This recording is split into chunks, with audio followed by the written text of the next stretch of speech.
Nataka kulisema hili ili iwe ni sehemu vile vile ambao sisi wazazi wa watoto tujaribu kuona namna ya kuwasaidia vijana wetu. Tulikuja wimbi, gombi ni kwamba tuandamane, lakini sasa watu wakawa naulizana, sawa, sasa kama ni maandamano, mbona mkoani komadu kwa mkokiwa?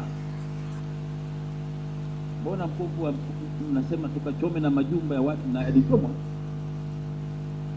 Ndio maandamano tunayotafuta hayo? Bana.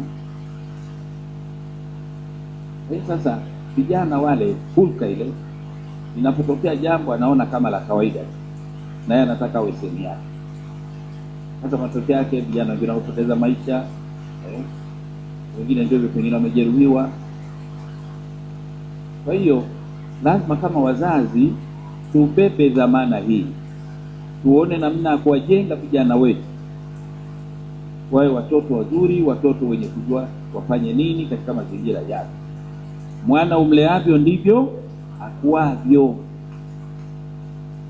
Kwa tuwalee kiroho ili wawe watoto wazuri kwa upande huo, lakini tuwalee vile vile kidunia ili na wao waweze kuwa ni watu muda wote wanaofikiri kwanza, wanaamua, wanajaribu kuona hapo unatakiwa ufanye nini, badala ya kuinuka na jambo tu bila kujua hata unakwenda wapi.